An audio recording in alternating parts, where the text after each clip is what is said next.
Hello everyone, my name is Kritarth and I am a student at IIT Roorkee, currently diving deep into the world of computer science.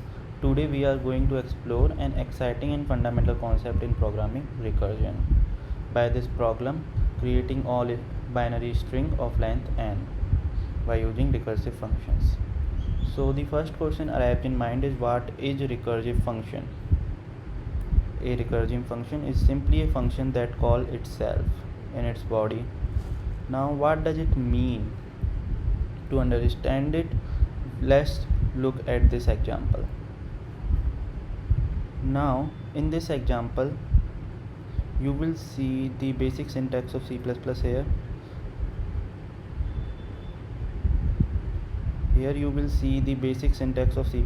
Now, here we define a function with a integer parameter. Now, initially it is a simple function where we print the given parameter, but after this line here we call another function, so we call a function in this function, so this is a recursive function. Now it typically involves breaking down into smaller and more manageable subproblems that are similar in nature. A recursive function simply break down a complex problem in smaller problems, so that we can solve the smaller problems, and by solving a smaller problem we can solve the complex problem. We will discuss about this line later. Now what will occur if you execute the function? Now what will occur if we execute this function, and will it produce an error or run successfully? To answer these questions, we will need to discuss the mechanism of recursive function. So let's discuss the mechanism of recursion.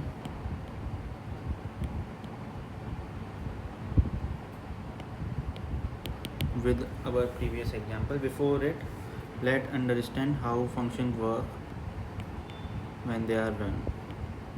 When some function is run, it will go in the top of the stack memory.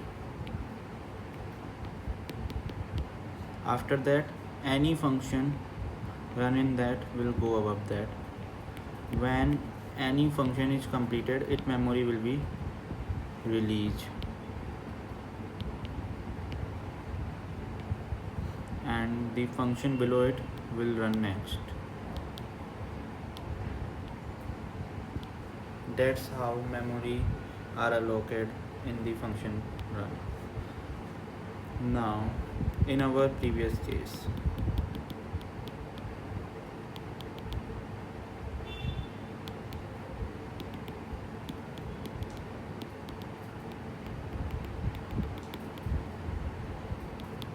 cout I and line if I is smaller than 10. This is the most interesting part of this function. And now let's run this function in our main function. Now, will this give any error? The answer is no. And how this will run? To understand this, also we need to make another stack memory. And now initially main function will be go in the memory, then in the main function this will run in the memory. In this function, first we see that to print the parameter I, so in the output you will see 0 on your command line tool, and then it will analyze if I is smaller than 10, which is true, so it will increase its value and run in the function. So another function will be called, that is function of 1. Now same thing will happen, print, now then 2, then 3, so on till 10. At 10, this line of code will not run, as now I is not smaller than 10. So 10 will return something, that is void function, so it will return nothing. So this will over, then function of 9 will over, and all of the memory will deleted. That's how our recursion function will be run.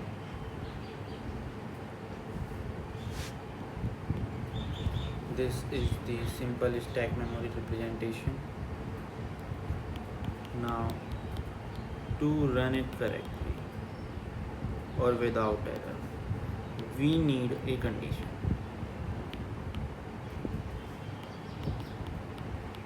Often called base case.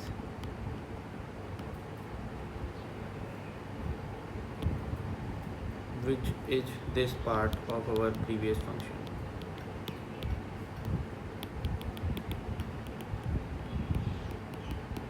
If this condition is removed, our function will run indefinitely.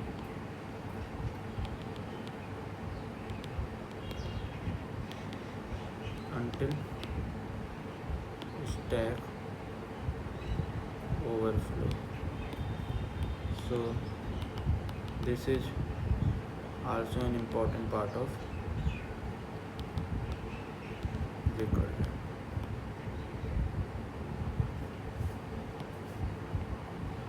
Also an important part of recursion. Now this is the simple mechanism of recursive function. Now let's now discuss advantage of recursions and why we use recursions. Because recursions is very simple and easy to understand. It requires a minimum number of programming statements. Recursion will break the problem into smaller pieces of subproblem. For example, Tower of Hanoi. Tower of Hanoi is a classical problem of mathematics which we can solve using recursion. It is used to solve mathematical, trigonometric or any type of algebraic problem. It is more useful in multi-programming and multitasking environment. As recursion involves dividing problems into sub-problems, it is very useful in multi-programming and multitasking environment. It is useful in solving data structure problems, the linked list, trees and stacks. Recursive function is useful in tree transversion and stack. Here you can see that recursions are used to implement many of the data types, and complex tasks can be solved easily by using recursions. Now, parts of recursion. Recursions has two parts: recursive case and base case. Recursive case is the part where function call on itself. It is the main logic or recursive law of the program. While base case is defined as the condition in the recursive function will tell the function when to stop. In our previous program, the condition I to be smaller than 10 is base case, while other part of the program is the recursive case which defines the main logic of the program. It is the most important part of recursion because if we fail to include this condition, it will result in infinite recursions as we have seen previously. In general, function consists how recursive functions are written. Function, here we write the base case. If a base case is true, base case logic will be written. Then the recursive logic, if base case logic is wrong, here we recall function so that it can be recursive. Now how to implement recursion? Think in terms of sub problem. If I know something about my sub problem, can I solve my original problem? So it involves the idea of dividing problems into sub problem or one sub problem. But if I know the answer of the sub problem, can I solve my original problem? If yes, then after finding relation, try to implement it, and most importantly, find a base case which you can easily solve. We need a base case, so find a case in which you can easily solve the problem. So it will be your base case. Now let's move toward our main problem, finding the solution from sub problem. So now let's move to recursive case. Let's say we know binary string of length n-1. Can we find the all string of length n? The answer is yes. Easily by adding 1 and 0 to every string, we can make all string of length n from all string of length n-1. So we done our first step toward implementing recursions. So now move to the step 2, finding base case for the problem. So for finding base case, a smallest part which can be solved easily, so it is very obviously binary string of length 1, which is 0 and 1. So we get our base case also.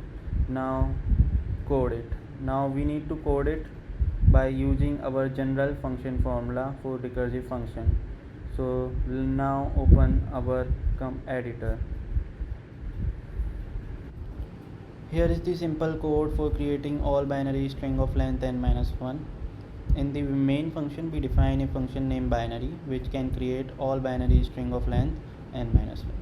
Now let us see how does this function work. In this function, we take base case as 0, since 0 contain a string of length 0 means nothing, so it is our base case. If n is not equal to 0, now we will add 0 and 1 at the end of our string. First we add 0, then we call our function to n-1 its length, means we need to add n-1 0 also in our string s, and then we will delete our back 0 and add 1 at the back, and again call the same function. Now this is our recursive part, and this is our base case to print the string. In the recursive part, we easily add 0 at the end of n-1 string, then we pop out that 0, then we add 1, then we print that string, and at the end the program will terminate. So this is the main logic. Let now run it to show you that it will work,